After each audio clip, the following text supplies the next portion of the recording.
You are developing the fruits of the Spirit, that even in the midst of much unethical practices, know that you're being developed and you're being strengthened. You will feel better. You will look better. And others will want the light that they see in you.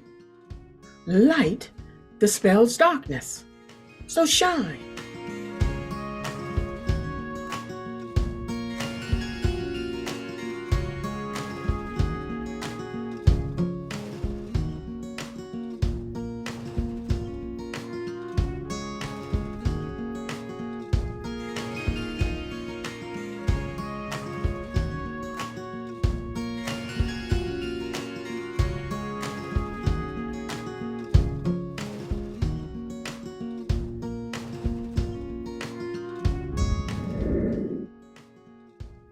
Hello, everyone, and welcome back to Dr. Hester Speaks, a Women of Integrity ministry channel, where we're dedicated to helping you find your purpose, your passion, and your path.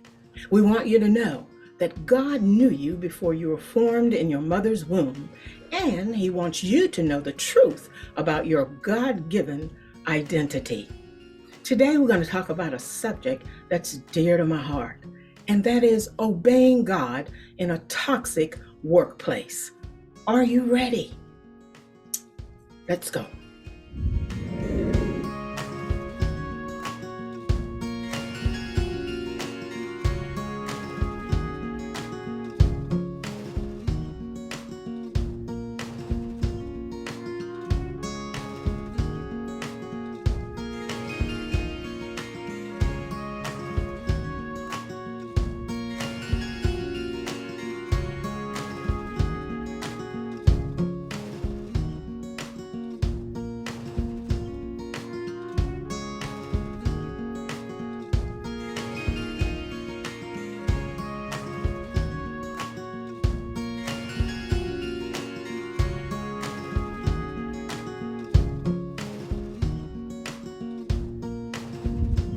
Obeying God in a toxic workplace. This video is dedicated to working mothers everywhere. You know, there are many instances in the Bible that gives us examples of toxic workplaces, toxic bosses, toxic supervisors. But the one that really sticks out for me in today's talk is the story of Joseph. The supervisors over Joseph, his older brothers, hated him so much that they threw him in a pit and decided not to kill him because they could make more money by selling him as a slave. Some of us have had to deal with situations that feel exactly like this in the workplace. The point is that you're not alone in dealing with difficult bosses and difficult supervisors. Joseph then went from one situation to another. While his slave master seemed kind of trusting, the boss's wife had other things in mind for Joseph and his destruction. Joseph ended up in jail, all because of his efforts to serve God and to obey his boss. I'm producing this video because I believe that women particularly need support to navigate through and face toxic work situations. The sad part about it is that all too often, workplace toxicity is normalized. And the normalization happens because victims often feel powerless to act or to speak out. They feel powerless due to fear and a variety of intimidation tactics in the workplace. The good part is that you are overcomers through Christ who strengthens you. He is always there guiding you, and He's always got a viable solution to toxicity in the workplace. You know, Romans 8:28 says, "And we know that in all things God works for the good for those who love him, who have been called according to his purpose. Women, particularly single women, need to work in order to support their families. Even married working mothers work outside of the home to supplement their household income. And these women subsequently struggle to do so while on their spiritual journey. These women desire to obey God in the workplace. I identify with this plight, as I've served in both secular and Christian work environments for over 40 years. And approximately 15 of those years was as a single parent responsible for my total household income. And like these women, my priority was to obey God. And it's most disturbing to me to find that toxic behaviors have infiltrated and been normalized within the Christian workplace. And sadly, the most difficult times of my over 40 years within the workplace has been the Christian workplace, where unethical leadership hindered spiritual growth, the process of work, and presented challenges and roadblocks to doing the right thing in obeying God. However, in the midst of the toxic behaviors, challenges, the roadblocks, God was right there in the midst. And he allowed me to build a host of valuable, hard, soft skills and provided external favor along the way. He instilled knowledge, wisdom, and a stronger belief in him. So I want you to keep that in mind as we identify challenges and empowering solutions while obeying God in a toxic workplace. It is clear to me that God designed us to be productive through work under his guidance. And we can see that in Genesis 2:15. And we can see in the Bible where women were responsible for maintenance activities, including economics and social, political, and religious activities, both in the home, the household, and in the community. In the New Testament, we can see stories of Mary Magdalene, Lydia, Phoebe, Felicia, Junia. All of these women documented history of them working both in the church and in the marketplace for God's purpose. A toxic work environment can impact every aspect of your life. In and outside of work, a toxic workplace is mentally and emotionally taxing. The stress also affects your physical health.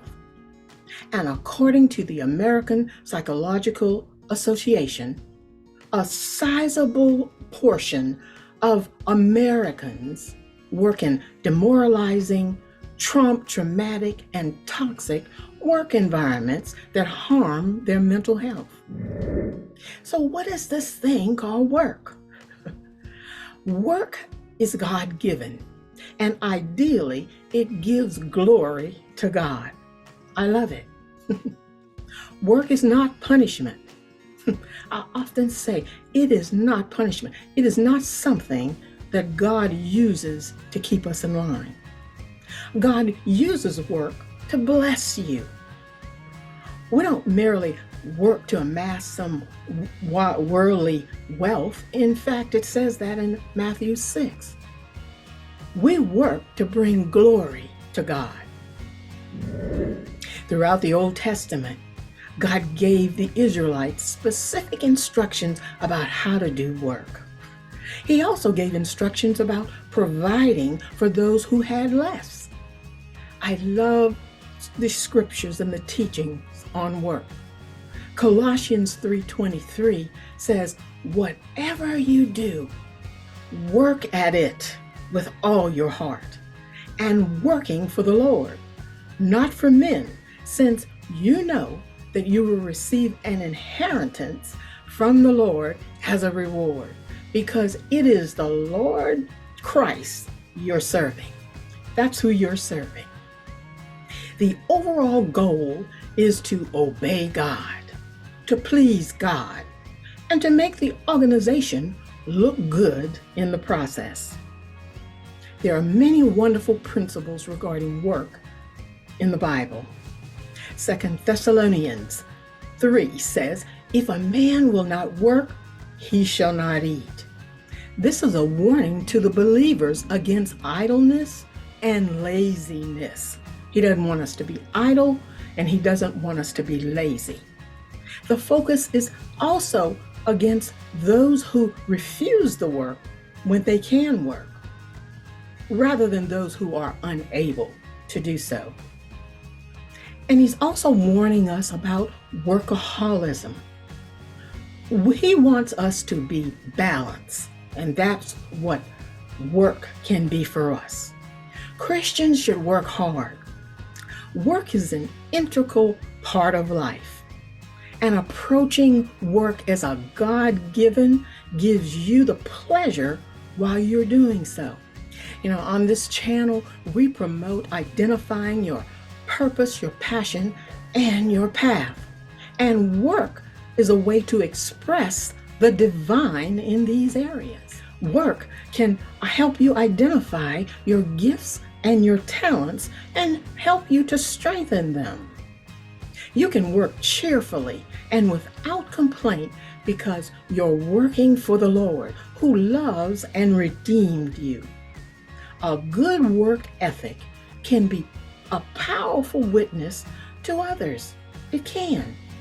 The world takes notice of your efforts and they wonder why you do what you do. Work has a way of giving us a sense of purpose, productivity, and dignity. 1 Corinthians tells us, so whatever you eat or drink or whatever you do it all for the glory of God.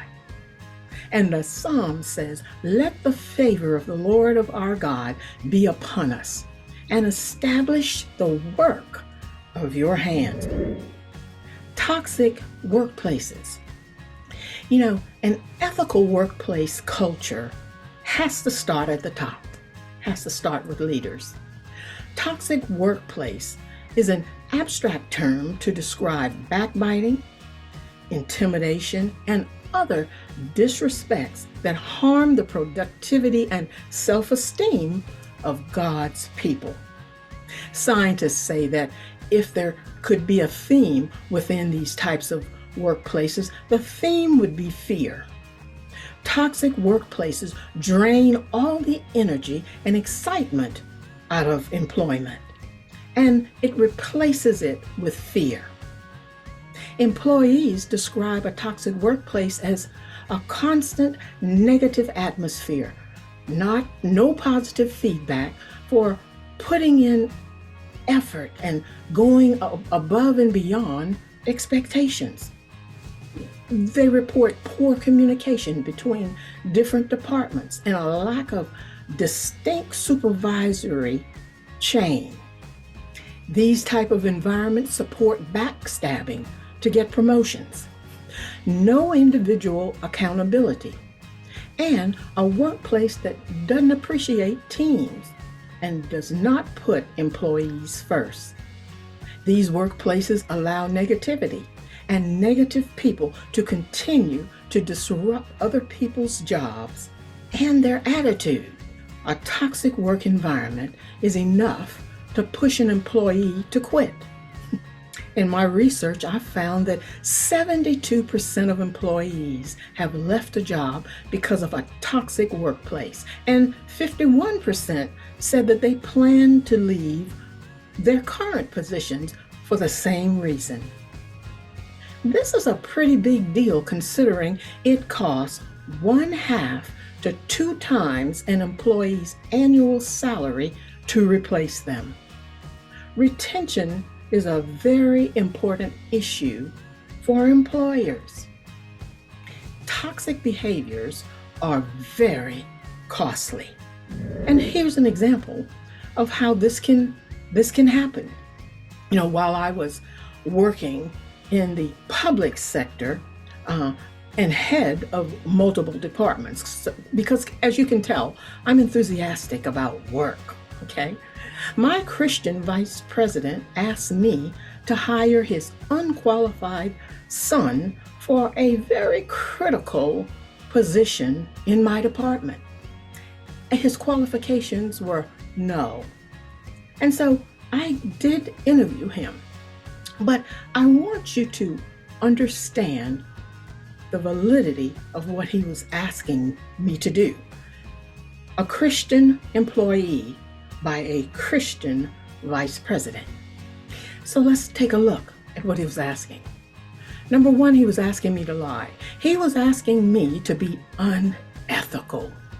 He wanted me to solicit advertisement for help in good conscience, knowing that he wanted his son in that position temporarily until he found something that he was interested in. He wanted me to accept applications from hopeful candidates, viable candidates, conduct interviews to cover the false advertisement, and compile rejection letters to all of the wonderful legitimate applicants that could help my department. Not only would such a request harm my individual departments, but the Christian workplace overall. It would suffer significant reputational harm and present a huge financial loss to the overall organization. Finances, mind you, which are often donated by the public. And later on in this video, I'll give you a synopsis of what happened with that situation. Toxic bosses. A Gallup survey in the U.S. revealed that 50% of respondents left their jobs to get away from a toxic manager because they take advantage of your belief in God and your belief in working diligently. And they mock and misuse your God-given abilities, gifts, and talents. So what does this look like? Another example. As a manager, I applied for an external position in an external organization. And after speaking with this external organizations, they were excited that I had submitted my application because I knew the hiring managers. We talked extensively and deduced that the final step before my employment with this external organization was for them to speak to my immediate supervisor to obtain a reference because it's protocol. And after that external organization spoke to my immediate supervisor, who, by the way, held the same position, and after speaking with my Christian supervisor for a reference on me, my Christian supervisor at the time then applied for this same position, garnered support, and shortly after announced that he was accepting that exact same position. Never extended a professional courtesy or discussed anything about it with me. See, these were not coincidences.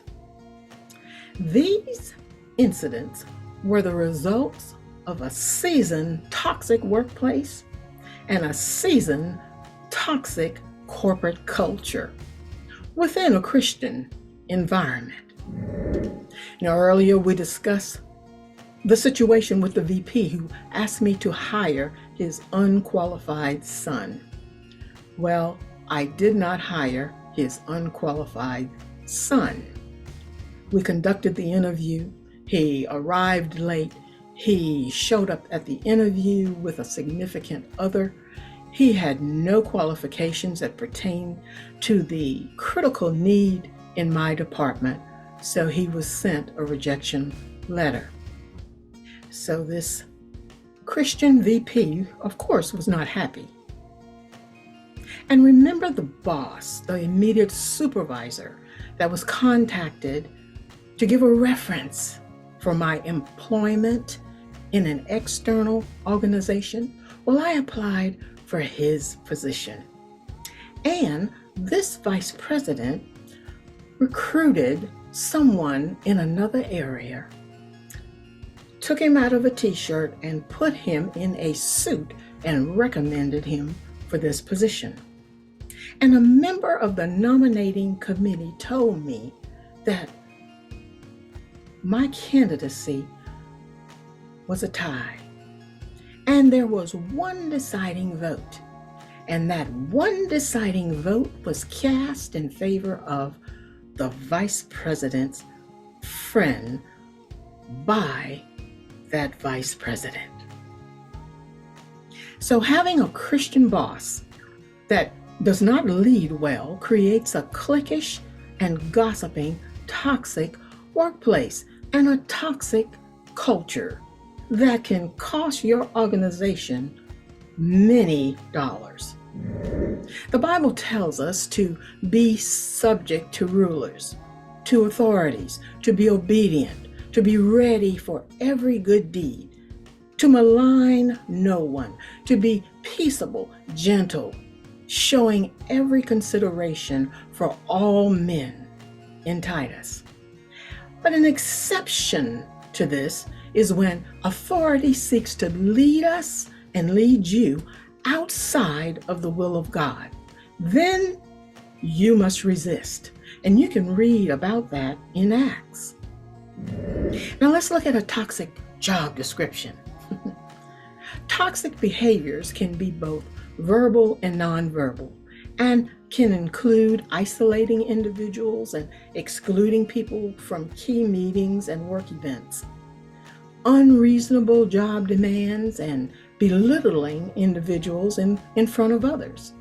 They can also include nonverbal threats and other intimidating tactics such as bullying and harassments and microaggressions.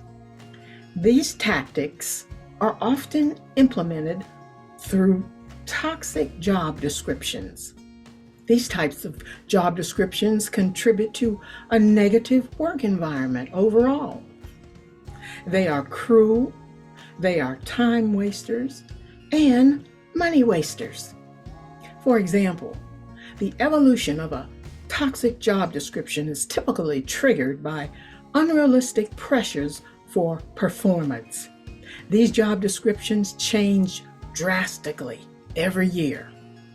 You're given more and more responsibilities, and once you accomplish what you've been given and you build it and expand it, and you can justify the expansion and the need for assistance and growth, the leadership takes what you've built and divides it and moves it to different departments.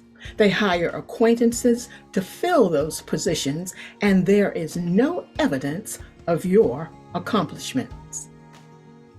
This reduces your responsibilities and any chance of fair market promotions or advancements for you. It's sort of like putting you on a hamster wheel, because it puts you right back to square one, because you're back at square one to start to build again as you're assigned new projects. You're assigned the new projects, you build, and the process is repeated, eliminating any possibility of future advancement for you, the hamster.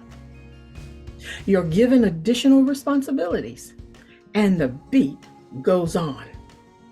Unethical, ungodly, unjustified, a toxic job description. The leadership dictates the culture. If the culture is toxic, it means that the leadership is also toxic because they operate far below ethical rules and godly behavior. However, according to the Bible, even in these instances, God has provisions in His Word for you. Here are some opportunities for you in a toxic corporate culture. Number one, you can continue to give. Ephesians 4:28 says, "Let the thief no longer steal, but rather let him labor, doing honest work with his own hands, so that he may have something to share with anyone who's in need." Ecclesiastes 9:10 says, "Whatever you do, find to do with your hand, do it with all your might." For in the realm of the dead, where you're going, there is neither working, nor planning, nor knowledge, nor wisdom. Do it with all your might, all your heart. You are developing the fruits of the Spirit, that even in the midst of much unethical practices, know that you're being developed and you're being strengthened. You will feel better, you will look better, and others will want the light that they see in you.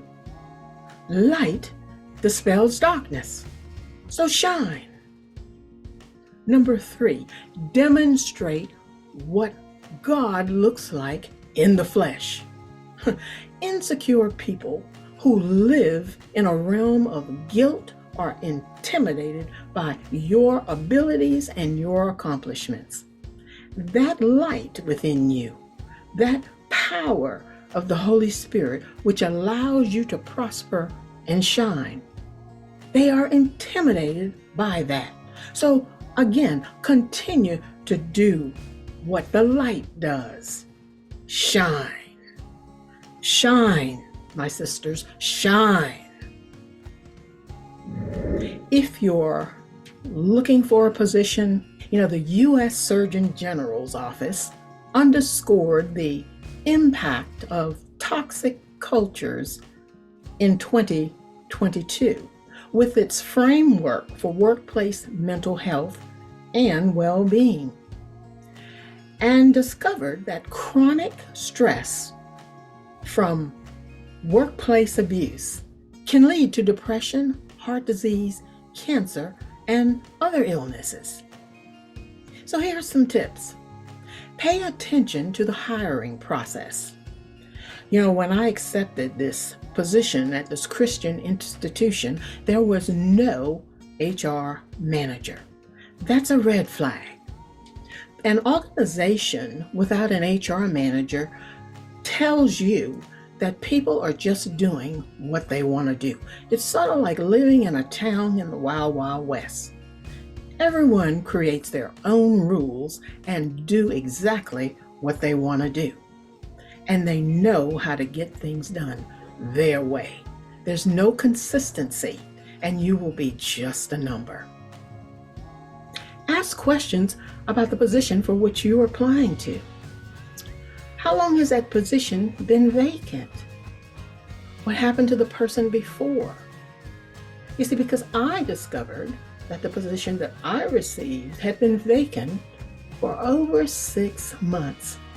And even before that period, there was a retention problem, not only in that department, but across the organization.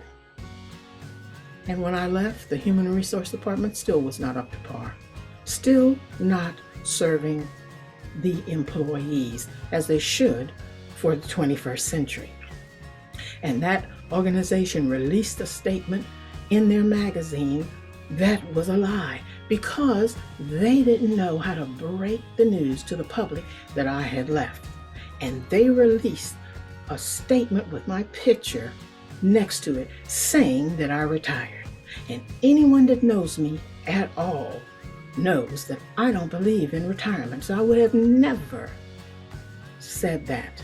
to them. So that was confirmation to me that it was time to get off that hamster wheel. So take that bit of wisdom and think about the next position that you apply for. Ask the correct questions. Use wisdom before you move forward. Ask about corporate values. For me, this particular organization had scriptures in their application, and I was very impressed by that. But I never asked a question about checks and balances. How do you maintain that type of culture that's on your applications? And I found out later that there were no checks and balances. People did exactly what they wanted to do. You need to ask yourself, what is it that drew me to this organization? The very things that drew you to that organization are the same questions you need to dive into. Number 3, know your worth and believe that you deserve better. You can't change a whole culture. It has to start from the top, and they have to listen to God in order to do so. So believe that you can do better. Don't be afraid to pursue change for yourself. Plan your exit. Plan your exit. If for decades the leadership has not listened to God, they won't start on your behalf. Plan your exit. As you grow, you'll make it better for other women. Follow your purpose. Walk in faith rather than fear. And speak the truth. Shine light in dark places. So in closing, my sisters, my prayer for you is that you would shine. He's given you the light, so let it shine. Let the words of your mouth and the meditation of your heart be acceptable to Jesus Christ. Until next time, be blessed.